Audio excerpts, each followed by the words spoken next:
Ladies and gentlemen, welcome back to the FIDE World Championship 2021, contested by Magnus, Carlsen, and Nepomniachtchi. The score is 1 point out of 2 for both players, aka the first two games were drawn, and now we are here for game number 3. Now, clocks will be added beyond the rest day. I'm going to do my best. I didn't have a lot of time today. Woke up a little bit late. I'd like to apologize for that. These games start very early here on the East Coast. I want to get into this game. It's an interesting situation because we want to see what Jan improves from the first game of the match. In the first game, he played e4. Magnus responded with e5. Did not go for the Sicilian, which he played exclusively in the 2018 World Championship. And Jan got almost nothing. I mean, almost nothing from the practical standpoint. But Jan played e4 again, which was really surprising. I actually thought he was going to try d4, but Jan is a lifetime e4 player, so he's going to have something layered in his preparation, and Magnus doesn't surprise anybody. If you can't, if it ain't broke, don't fix it kind of a situation. So we have knight f3, knight c6. Shocking. We have just another attempt, right? You're trying to see what else we can get in the Ruy Lopez, the Spanish. Morphy's defense with a6, bishop a4. And we have the same main line, rook e1, everything all the same. b5, bishop b3, all the same as game number 1. And this tends to happen in the World Championship because guys are trying to, utilize their strengths on the board, even though their opponent might very well be playing into their strength as well. You're trying to deviate move 8, 9, 10. You're not trying to just change it all up on the first move, because when you change it up on move 1, you then need to be prepared for deviations and surprises on moves 3, 5, 6, 7, right? But if you get the game, if you're guaranteed this position on 7 moves, now you can change it up. Now, just a quick refresher, Magnus castles prior to playing the move d6 because he's going for the marshal, most likely, right? So if Jan plays c3 here, we're going to get d5. And after this pawn sacrifice, where black ends up with 6 pawns, white ends up with 7. Because white already committed c3 to play d4, white struggles with natural developing moves. Black locks down the center, and now all the lines are open toward this side of the board. And this is really hot stuff. I mean, if Magnus has spent 100 to 200 hours just preparing for this match, but also playing this line his entire life, I don't really know you want to enter this territory with a bunch of landmines. So instead we have a4. a4 is a very trendy move in a lot of Italians. It's a very trendy move in a lot of Ruys. And the point is that white kind of doesn't touch h3, doesn't touch the center yet, and wants black to commit something on the queen side first. Just like very basic level understanding here, b4 by black is a move. It's, I believe, actually the most commonly played move, very close to the second most common. It tries to stop white from playing natural developing moves as well. Maybe knight to a5 in the future, as we saw in game 1, going for this. But also there is just the very casual bishop to b7. The point is that you need the rook protected from the pawn taking the pawn. And if you're wondering, like, the very, very basic thing here is, why doesn't black take? So that's a horrible move, like losing for black at this level, not at your level maybe, but at this level, yes, because you leave yourself with just a pure weakness. You also now are risking getting the knight taken and then this pawn taken, and if you protect the pawn, you will lose the knight for free. So like at a very elementary level, irreparable damage to your pawn structure, right? So we have bishop b7. A lot about keeping the tension here. Now we have d3, very natural move, opens the dark squared bishop, but also, and d6 by Magnus, because now his marshal has been avoided, because it's a very different situation on the board now. Knight d2, this is the other idea of playing pawn up to d3 and knight to d2. Now, here there are multiple plans for black. Black has a lot of plans at his disposal, and this is exactly what I mean by Jan playing e4 and on move 8 deviating with a4. The problem is that Magnus is virtually bulletproof. I mean, we're talking about potentially the greatest chess player to ever live. Definitely top 3, right? So there are layers to the prep. The most commonly played maneuver here by black is knight to a5 anyway, going for the bishop. And white likes to sidestep this, giving up this pawn, but potentially, really bad structure for black. So black will play the very natural Spanish move c5. And this is the way black expands in this position. There's also another very interesting maneuver here, which is knight d7 to try to go to c5 and get this pawn all the same. And one line that actually appears a lot in GM games is this one, where white sacrifices the light squared bishop, gives it away for the bishop pair, and black is left with this kind of weakness on a6. There's an imbalance in the pawn structure. White has no a pawn, black has no b pawn, black has the bishop pair, but has some difficulty moving this knight anywhere, and probably will need to find a way like to reroute it or just to not move it, because it's not so easy to do. But Magnus plays a move which is not that common. He plays rook e8. The point of rook e8 is to wait.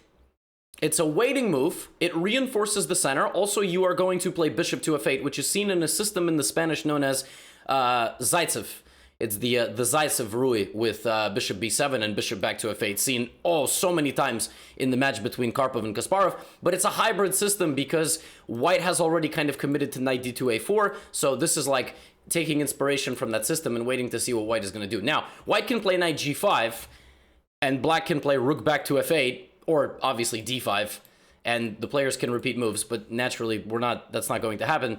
We see Jan play knight f1. Knight f1, extremely flexible move, very common in e4, e5 structures. You don't know if the knight is going to g3 to attack the king side. You don't know if the knight is going to e3 to attack either the king side or the center. So this position has been seen many times before. We have h6 by Magnus, which now completely prevents anything from coming to g5. And Jan plays bishop d2. The point of bishop d2 is that you are waiting to see what black is going to do here before you commit your knight, and you prevent knight to a5.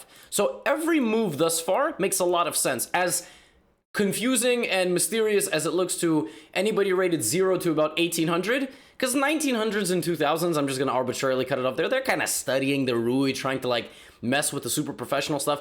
I always like to compare it to cooking. You know, you start practicing the really advanced techniques, but if you're going to burn toast 25% of the time, I'm not sure you can start adding truffle to your meals, or like, you know, doing really fancy stuff in the kitchen. Kitchen might explode. So that's the point of all of these moves. Magnus has kind of thrown in the first deviation, right? And now, after bishop to d2, he finishes with bishop f8. A reroute is very common here because the bishop's not doing a whole lot on e7 that it can't do over here on f8. The rook is now supporting the center, and black has long-term potential ideas to actually reroute the bishop completely to g7 in a King's Indian style. Now, this is kind of the most important moment in the game. There was a position played here by Garry Kasparov against Vladislav Tkachev. Obviously, those are some of the most, you know, Soviet Union sounding names of all time, Garry Kasparov being arguably the GOAT. We have a GOAT on the screen. We also may have a GOAT. We actually have two GOATs on the screen. Hi. But, you know, we have the GOAT on the screen potentially, and also Garry Kasparov has a serious argument there. Kasparov played a game in which he played c4 very early. Like, he played c4, I believe even here in this position, and that was against Tkachev. And he got a really interesting position where black took on c4, and then Garry put his knight here. So the game proceeded like rook b8, and then Garry put his knight on g3, and I mean, you know, we went to, or Garry played like bishop c3 first. He played bishop c3 first, and you kind of see where the bishops are facing, right? So if the bishops are facing that way, what do you need to do? You need to open up that side of the board at some point, and Garry did that by playing the move d4. So the breaks in this position are going to be with the d-pawns. It's all about the d in this position. So either white will play d4 or black will play d5. So this is a very, very kind of common break that we are going to see in this position with white. Jan doesn't put his knight on g3 and doesn't play c4. He plays the knight immediately back to the center, actually quickly, 20 seconds. So clearly his point. I mean, this is like the file, right? He's not just going to play c4. Now, Magnus plays a move which to the untrained eye doesn't make any sense. He plays knight e7. What is he doing? Like, why is he committing the knight out from the center of the board? Well, let's say white just plays a waiting move like h3. That Spanish move is going to happen, and if you don't play d4 with white at any point in this position, you're not going to claim an advantage. If now you try to play c4, I entomb your bishop. And then, you know, you have to play a5. If you, like, just wait, I'm going to play a5. This officially becomes the worst light-squared bishop in history. Yeah, it's completely, like, entombed, right? So this doesn't work, right? So Magnus is trying to play c5, which means that Jan needs to do something now. So he does. He plays c4. That's kind of the entire purpose of the position. bc4, and now he can play bishop takes, but that's why he put the knight here. So he plays knight takes. So now there are different ideas. The knight is not on g3, so it's not going to go attack over here. Instead, the game very quickly becomes all about the a5 square. Why? Well, if Jan gets the knight successfully to a5, he targets the bishop, then he fights on the mostly open file for white. He has a very clear advantage. Not to mention that even if the bishop ends up on that square, it permanently pressures c7. So, believe it or not, as boring as the game may look, it's actually, it hangs on a knife's edge by like a mover or two at every moment, especially at the lower levels. Magnus now says, oh, you committed to that side of the board? I'm back. Hi. So now you don't easily get knight to a5. If you play knight to a5 in this position, take, and I will alleviate this pressure by moving my queen out of the pin. I have to move the queen. If I wait, rook c1. So I move, and if rook c1, Magnus gets the Spanish move. Magnus has, a position. He doesn't have any problems. So that occurs, the knight returns back to c6, and Jan here plays the move rook c1. Okay, just casually bringing the rook over. And Magnus plays the move a5. Why? Why would you move a pawn seemingly into the line of sight of two pieces? Well, he gets control over b4, so now at any moment he can actually plant the knight there. And he prevents knight a5. That's actually the problem. Again, if now there would have been queen d7, which also does prevent knight a5, because we just looked, you unpin yourself. White now plays a5 probably, and plays bishop a4 and b4, or bishop a2 and b4. This is not what black wants. Black can now kind of fight for the corresponding square like this, but this is not what black wants. This is what white wants, if anything. So a5. Okay, so now what? Well, bishop c3, and as you can see, both bishops are about to be opened up with the move d4. In a perfect situation, a massive trade occurs on d4, the queen joins the attack of the bishops, white delivers checkmate. Also, white can fight on this diagonal, you see, as the board opens up. That's all what chess is about. It's about the transformation of position. When pawns come off, pieces come off, diagonals open up, so Magnus needs to be very accurate. Here, the engine gave a very obscure suggestion to play queen to b8, which is not the dumbest move I've ever seen, but it's close. And again, the point is to win the battle for b4 and move the bishop potentially. But it's such a peculiar move. But the thing is, you are going to have to play a bit of a peculiar move at this point. Because white is threatening to just open up the position, right? So Magnus plays the move bishop c8. The point is that you are going to reroute and fight against this bishop. Naturally, right? Because the quality of light-squared bishops is not the same. Also, you're going to play rook b8. By the way, the move bishop c8 is officially the first move that's new in this entire position. It took 17 moves. Do you know what the other game was? There was a game between two 2000s in Rapid on Lichess in November of this year, where black played the move rook b8 after triumphantly putting the pawn on a5 and blundered the pawn in one move and went on to lose the game in spectacular fashion. So that is why Magnus did not play rook b8, because he's not 2000, and he's also not playing a rapid game. He had a little bit more time to think. So, bishop c8, brand new move. Jan plays d4. He has nothing else. If he could wait with h3, but he could reroute with knight e3, but he plays d4. Now, pawn takes d4, knight d4, knight d4, and queen d4. So, again, Jan has kind of the optimal setup. He has the queen, and he has the bishops, and everything is looking really dandy. And Magnus plays bishop e6. Just so you understand how, like I said, knife's edge, right? If bishop d7, white will play this queen move and be borderline winning, because black simply cannot deal with this. And bishop c2, e5, like white is about to have 5 pieces attacking. These 5 pieces. This is half a piece of an attacker because it's kind of attacking nothing meaningful, but e5 is about to happen. So Magnus has to play bishop e6. And here Jan spent 30 minutes. 30 minutes. I know we don't have the clocks, but believe me, he spent 30 minutes. Why? He has so many options. Because the thing is, I told you earlier, if black successfully plays the move d5, he equalizes. Now, you might be wondering, isn't this hanging after all these trades? Yes. Kind of. Not really. So, bishop takes a5, bishop takes c4, you lose the guard of this bishop. There are still some tactics, like f7, but it's fake. That doesn't work at all. So you say, okay, well, that's easy. Just knight takes a5, obviously. No, because then there is c5. There is still this move, which is a problem, and this is hit. Now, you can go queen d2, and you can defend your knight, absolutely. But after takes, a4 is hanging, e4 is hanging, not good. You cannot take the pawn on a5. You can't take it, which is why Magnus pushed it, because he knew it was good to fight for the structure, and that pawn couldn't be captured whatsoever with knight a5. So, Jan here has like 4 options. Commentators were considering queen back to d3, the move that we just saw, which opens up an attack on this. This is a potential idea. e5 is an idea.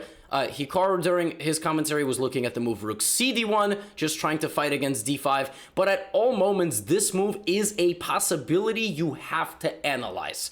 Because after something like take, I mean, that's why Black moved the bishop back to a8 a long time ago. You see how deep all of this runs to prevent these mates, and like Black is gonna get out at some point. And even with a potentially compromised structure of pawns, the activity of the position and the constant threat of all the pieces getting traded liquidates any sort of initiative that White can have. Jan spent 29 minutes here and a half and played h3. Yeah, welcome to World Championship. That's kind of how it goes sometimes. Or classical chess. The engine wanted him to go bishop d1. This was Stockfish's suggestion, to meet d5 with ed5, knight d5. By the way, you also have to calculate everything that happens after all the other trades and putting the bishop on f3. The computer was trying to reroute the bishop over here, give up this bishop completely, and get a position like this. But again, the computer was also suggesting things like queen back to d3, and then Black sacrificing a pawn. Watch, take. So that's why you would play queen d3, to take the knight, and just trying to say that here Black is fine. Black is down a pawn. Black has 5 pawns, White has 6. But because you're sort of cramped, and I've been able to activate every single one of my pieces, and I have the bishop pair, and I'm winning the fight on these diagonals, Black has dynamic equality. So there was a moment that things really were tense. Jan played h3, and Magnus now gets a moment to play c6. So now Magnus is going to achieve d5 with the defense of a pawn. There's not even going to be any tactics involved. And a5 is protected. So now if you play queen d3, I play d5, and it's an entirely different story. This idea doesn't work at all because I'm reinforced. You understand? I have reinforcement, right? So that doesn't work at all. So he plays bishop c2. We have d5. And now you can take on d5 here and play something like this. But Black is just in time to defend mate and might even take over the initiative. So now, ladies and gentlemen, unfortunately, e5 is played, and we have a trade of queens, of knights, but Black still has to make one very accurate move. We sometimes take for granted these positions because, for example, here, if you just auto recapture, like in checkers, White is winning. Because structurally, Black is dead and doomed, but more importantly, it's the matter of the initiative. You create one threat, and let's say Black plays a very active move. Now, the constant weakness of your king is a problem. Like, rook g3 is mate. It's mate, basically. So Black needs to go here and now run and, like, hope for the best, you know, try to create some counterplay. Position is still very complicated, but there's no need to even allow any of this. So Magnus Carlsen says it's not checkers. Oops, it's not checkers. It's in the name of the World Championship. I played bishop b4. And now we trade, and we have this endgame, and all you need to know about this endgame is because Black has so many islands, Black needs to be careful how they trade and what they trade. Black can trade one pair of rooks. Black probably can trade a pair of bishops. Black should not make a bishop endgame, and Black should most likely not make a king and pawn endgame. Why? Because even though you have even pawns, it's 2-on-2 as far as I'm concerned. This is not 2 pawns for Black. That's 1.5 in most endgames. But because of White's weakness on the same color square, it's going to be tough for White to move the bishop. However, if you just go off and trade rooks in a position like this, White plays this for a win 9 times out of 10 because of the actual pawn majority. If these pawns were doubled, no pawn majority. But because you are playing kind of a 3-on-2, you can advance and then try to walk your king over here, take those pawns. But that doesn't happen. After bishop to b4, Jan brings his king. And we have maybe one final moment right here. Jan could have, like, delayed the capture. He could have maybe played king e2. But we have a capture, and I'm going to spare you any dilly-dallying. The players made it to move 40, which is the official first move they are allowed to offer a draw, and they shook hands, and they agreed to a draw. So, 3 draws in pretty different fashions. Round 1, bit of an opening surprise by Magnus Carlsen with the black pieces and Rui Lopez, where actually he might have been pressing a little bit, even though computer was trying to say that, okay, Jan had some slight advantage due to his pawn up. Second game was just total chaos, material sacrifice. This game, we go back to e4, e5. Jan plays a4. Magnus plays another wrinkle of his own with rook to e8. But overall, there was tension for about 1 move. Both players spent 47 minutes combined, and all the tension died immediately. So, should Jan play e4 again? I don't think so. If he's going to play e4 again, he needs to come with something a little bit better against this Rui. Maybe he'll go for an Italian.